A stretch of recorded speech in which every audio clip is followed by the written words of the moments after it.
പുറപ്പാട് പുസ്തകം 19 അധ്യായം 4 വാക്യം. ഈജിപ്തുകാരോട് ഞാൻ ചെയ്തത് എന്തെന്നും കഴുകന്മാരുടെ ചിറകിൽ വഹിച്ച് ഞാൻ നിങ്ങളെ എങ്ങനെ കൊണ്ടുവന്നതും എന്നും നിങ്ങൾ കണ്ടുവല്ലോ. എങ്ങനെ എൻ്റെ അടുക്കൽ കൊണ്ടുവന്നു എന്നും നിങ്ങൾ കണ്ടു കഴിഞ്ഞു. അപ്പോൾ ദൈവം ഓരോ വ്യക്തികളെയും ദൈവത്തിങ്കലേക്ക് കൊണ്ടുവരുന്നത് കഴുകന്മാരുടെ ചിറകുകളിൽ എന്ന് പറഞ്ഞാൽ ദൈവത്തിന്റെ പദ്ധതിയാണ് വെളിപ്പെടുത്തുന്നത്. ദൈവത്തിന്റെ കരുതലാണ് അത് വെളിപ്പെടുത്തുന്നത്. നമ്മളെ എവിടെയെങ്കിലും ഉപേക്ഷിച്ച് പോകുന്നവനല്ല ദൈവം. പാതി വഴിക്ക് ഉപേക്ഷിച്ച് പോകുന്നവനല്ല ദൈവം. ലക്ഷ്യസ്ഥാനത്ത് ഏറ്റവും സുരക്ഷിതമായി നമ്മളെ എത്തിക്കുന്നവനാണ് സ്വർഗത്തിലെ ദൈവം. കഴുകന്മാരുടെ ചിറകുകളിൽ വഹിച്ച് ഞാൻ നിങ്ങളെ എങ്ങനെ എൻ്റെ അടുക്കൽ കൊണ്ടുവന്നു എന്നും നിങ്ങൾ കണ്ടു കഴിഞ്ഞു. 5 വാക്യം. ആ വാക്യമാണ് വളരെയധികം പ്രാധാന്യത്തോടെ കേൾക്കുക. അതുകൊണ്ട് നിങ്ങൾ എൻ്റെ വാക്കുകൾ കേൾക്കുകയും എൻ്റെ ഉടമ്പടി പാലിക്കുകയും ചെയ്താൽ നിങ്ങൾ എല്ലാ ജനങ്ങളിലും വെച്ച് എനിക്ക് ഏറ്റവും പ്രിയപ്പെട്ട എൻ്റെ സ്വന്തം ജനമായിരിക്കും. ദൈവവചനം കേൾക്കുന്ന, പ്രാർത്ഥിക്കുന്ന ഒരാൾ ദൈവത്തിന് എങ്ങനെയായി മാറും? നമ്മൾ എത്രമാത്രം ദൈവത്തിന് ഇഷ്ടമുള്ളവരായി മാറും? ദൈവത്തിന്റെ ഈ ജീവിക്കുന്ന വചനത്തിൽ ഒരു വലിയൊരു അനുഗ്രഹം ഉണ്ട്. 5 വാക്യത്തിൽ ദൈവം പറയുന്നു, അതുകൊണ്ട് നിങ്ങൾ എൻ്റെ വാക്ക് കേൾക്കുകയും ദൈവത്തിന്റെ വചനം കേൾക്കുകയും എൻ്റെ ഉടമ്പടി പാലിക്കുകയും ചെയ്താൽ, അതായത് നിങ്ങൾ ദൈവത്തിന്റെ വചനമനുസരിച്ച് പ്രവർത്തിച്ചാൽ, ആ വചനം ധ്യാനിച്ചാൽ, ആ വചനത്തിൽ നിങ്ങൾ നിൽക്കാൻ തുടങ്ങിയാൽ, നിങ്ങൾ എല്ലാ ജനങ്ങളിലും വെച്ച് എനിക്ക്, അതായത് ദൈവത്തിന് ഏറ്റവും പ്രിയപ്പെട്ട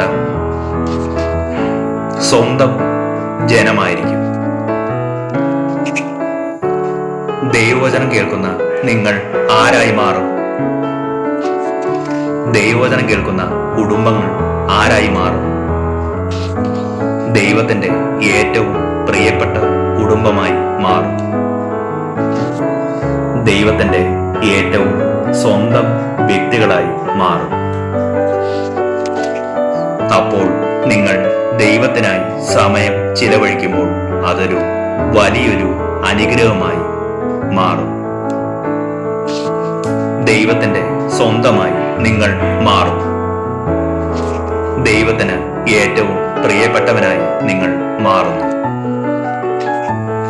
പ്രാർത്ഥിക്കുന്ന നിങ്ങൾ ദൈവത്തിന് ഏറ്റവും പ്രിയപ്പെട്ടവരായി മാറും. ദൈവത്തിന്റെ സ്വന്തമായി മാറും. ഇനി ഏറ്റവും പ്രിയപ്പെട്ടവരും ഏറ്റവും സ്വന്തമായവരും ഉള്ളവർക്ക് ഒരു പ്രത്യേകത ഉണ്ട്. ദൈവത്തിന് ഏറ്റവും പ്രിയപ്പെട്ടവരായി നമ്മൾ മാറുമ്പോൾ ദൈവത്തിന്റെ അനുഗ്രഹങ്ങൾ ദൈവം നമ്മളിലേക്ക് എടുത്തു തരും. കൈമാറി തരും. നിങ്ങളെ ദൈവം അകമഴിഞ്ഞ് സഹായിക്കും. നിങ്ങളുടെ കുടുംബത്തിൽ ദൈവാനുഗ്രഹം വർദ്ധിച്ചു വരും. ഇവിടെ ദൈവം പറയുന്നു, അവർ എൻ്റെ സ്വന്തം ജനമായിരിക്കും.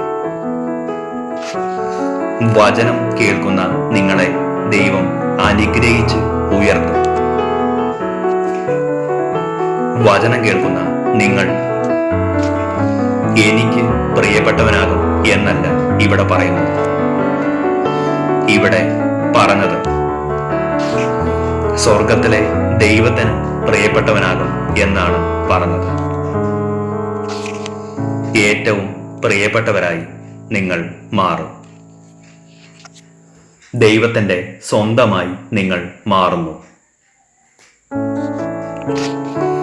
ഇത് കേൾക്കുന്ന മാതാപിതാക്കൾ, നിങ്ങളുടെ കുഞ്ഞുങ്ങൾ നിങ്ങൾക്ക് ഏറ്റവും പ്രിയപ്പെട്ടതും സ്വന്തവുമാണ്. ആ കുഞ്ഞിന്റെ ഒരു കാല് പോലും കല്ലിൽ തട്ടാൻ നിങ്ങൾ സമ്മതിക്കില്ല. എത്ര കാര്യമായിട്ടാണ് നിങ്ങൾ കുഞ്ഞുങ്ങളെ കൊണ്ടു നടക്കുന്നത്.